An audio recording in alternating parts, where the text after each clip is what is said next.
Hi everyone, it's Meridy here. Welcome back. Today I am here with Not Just for Boys with our third process video using our Shoot for the Stars Limitless and Essentials Kit, which I've combined together here.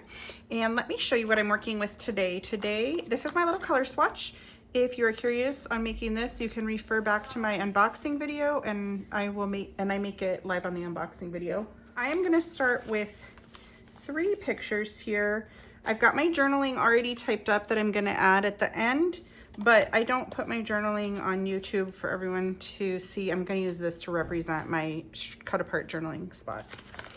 Okay, and then these pictures are from the day that we moved my daughter in her apartment, and my husband and my son were leaving, and I was gonna stay and help her for another night. I helped her unpack and go shopping and stuff, but they were leaving, so they were saying bye. So I have these 3 pictures, and I'm not sure if I need both of those pictures of her and my son, because it's kind of the same picture twice. So I probably won't use this one. We'll see. Anyway, so I've got those 2 pictures that I want to use for sure. I saved the word dream and I saved the word adventure awaits because, you know, it's her new apartment. I've got all these little goodies in here. I've got my acrylics, my stamp sets, everything.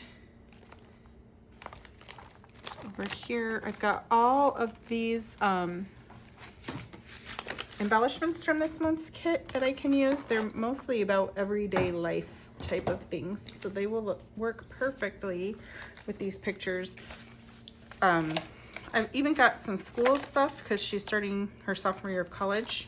That's why she's moving into her apartment, so I'll keep those out. I've got chipboard stickers, and I've got my alphabet stickers here. So I'll just keep those on to the side.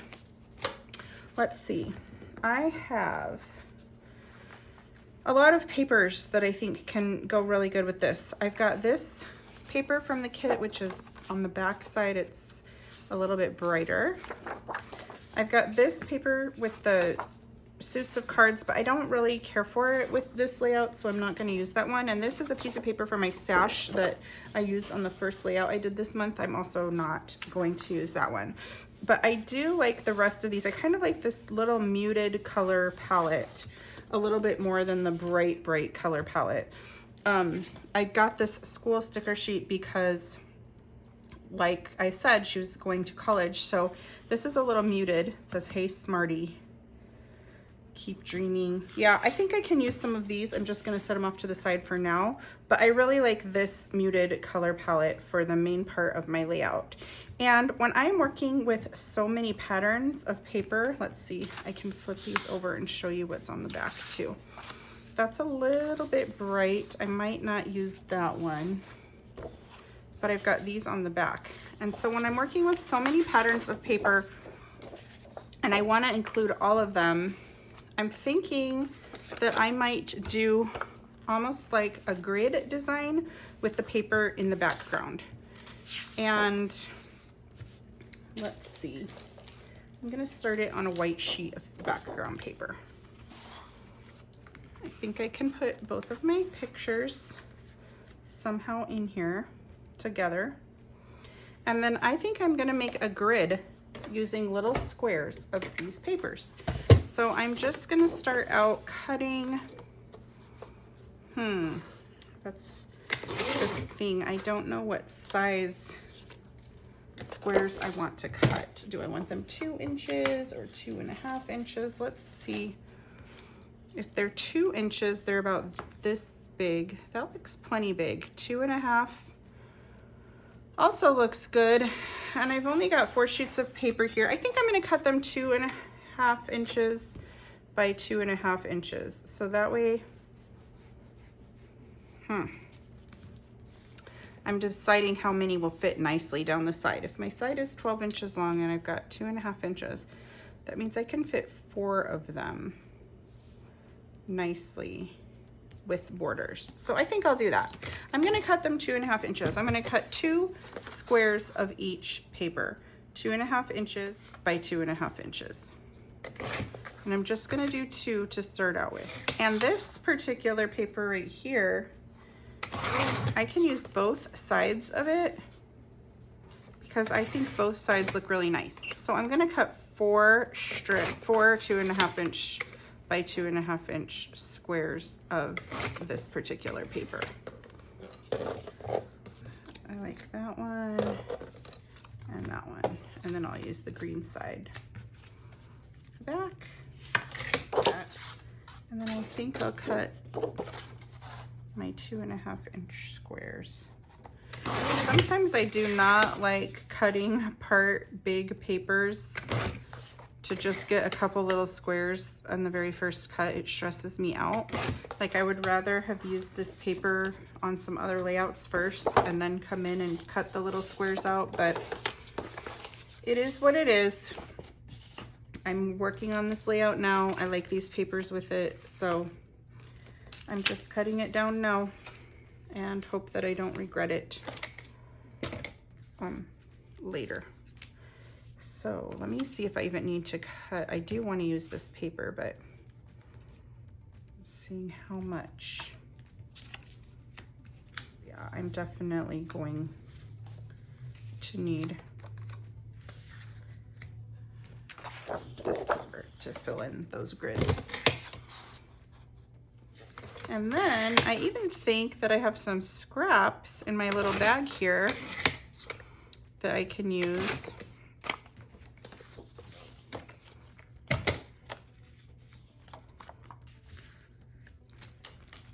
I have this little scrap, and I think that color would look nice with this and brighten it up a little, possibly. Let's see here. It might be too bright. No, I think I like that. Maybe I can get a little of this red in there. I don't mind having these little bit brighter colors in there just to brighten up the layout. It's on the back here. Yeah, I think I'll add that red too. And then it also will help me pull in the embellishments because this color is in a lot of the embellishments too. Okay. I'm not sure if I need these laid out in the exact way that I have them right now. So let me mess with the orientation and placements of these. I don't think I'm gonna need this branding strip on this one because I think this is all the patterned paper I'm gonna need. But let me try to arrange this a little so it looks a little bit more balanced. It's kind of hard to describe how to do that because I'm really just messing with the placement of things. I'm not really like following some hard and fast rule. I'm just kind of changing the placement of colors until I get it looking pretty balanced. I think I kind of like that. Okay, I'm gonna go ahead and evenly adhere all these background layers. You will notice there are not any squares right there, but it's because they're just covered up by the pictures. I think I'm gonna ink the edges of each of these. And I think I'm gonna ink the edges in colors that really coordinate with the color of the paper. So for instance, this yellow, I think I'm gonna ink the edges in crushed olive. And I will ink the edges of each of them with colors of ink that coordinate with them. Like I'll probably use the fired brick on this red one. I'll probably use the aged mahogany on this one. I'll probably use this stormy sky on this blue one. This evergreen bough on this one. Let's see, what other color here am I missing? This one, I might use stormy sky on that color as well. So I'm gonna go ahead and ink the edges of all of these. I think it will just give a little bit more dimension to my layout if I ink the edges. And I like the idea of using the coordinating color because I kind of like the way that looks. And it's not like so in your face, it's just subtle, just a little subtle touch of color.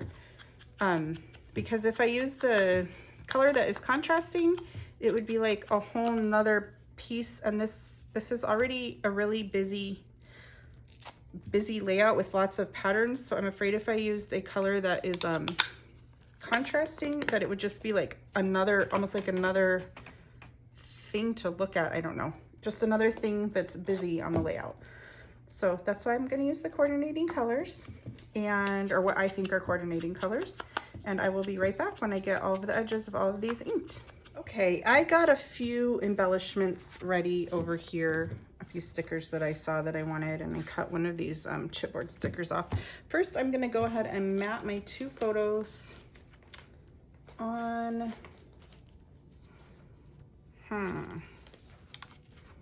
I think I'm first going to mat them on white, and then I'm going to mat them on this side of this green paper from the kit. So I will go ahead and mat those on white and then on the green, and I will be right back. Okay, and then I've got them matted, so I'm going to just go ahead and put them down because I don't think they're going to move anywhere else from where I've got them on this page. Then I can start adding my little embellishments around them.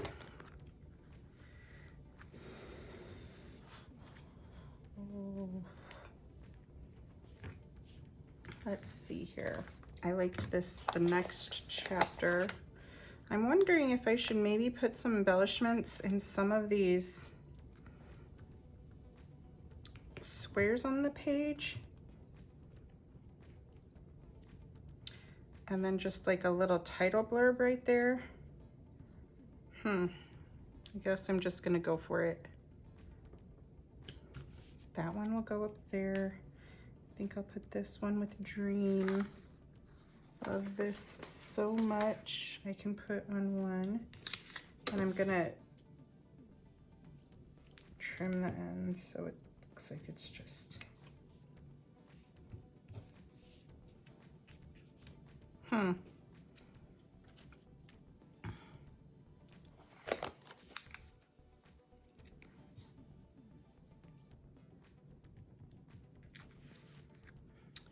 think I'll pop this up on foam tape.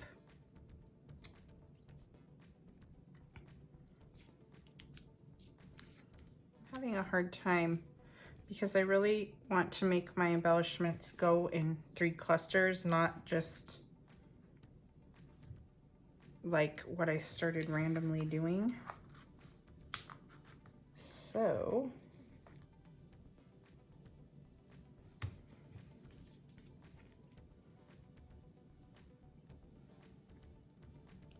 yeah, I had to do a lot of rearranging on this and pulling up stickers that I put down till I get it all arranged like I like it. So much for just throwing the stickers down as I pulled them off the page.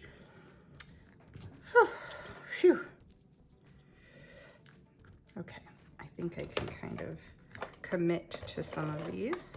And all I'm gonna do from here really is just keep building up the clusters as I go. So let's see, this I need to get up under there. And just, I don't have everything adhered yet because I'm not totally committed, but I do think I like these 3 embellishment clusters right there, there, and there. I want to put some sort of title up there, possibly, but it's just not, nothing is hitting me yet. Because I feel like I need a little bit more substantial something up there. And I think it's just going to be a matter of playing with embellishments and messing with my clusters and going through and seeing what other items I have here that I can put in there. Let's see here. That's a nice one that I can kind of hide those little race car flags upside down and put that under there. That could look nice. A lot of these that are left are race car theme. Just living one adventure after another. That's cute. Ready, set, go. I mean, that does make sense for these pictures. If I could put another little embellishment there to cover the car, maybe.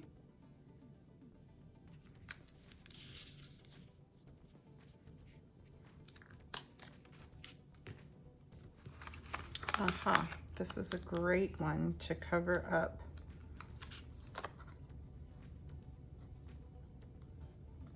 that.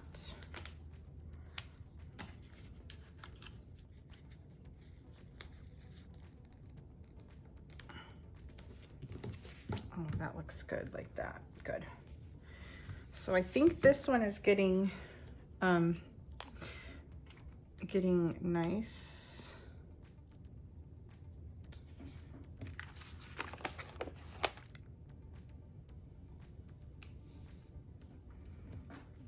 Okay, I'm gonna go ahead and get the rest of these little clusters adhered and then see what I need to add to them. My journaling, I will probably put in this area down here. I don't think I need another big title. I don't think I need any more of these stickers. Let's see. Give it a little more school vibe feeling.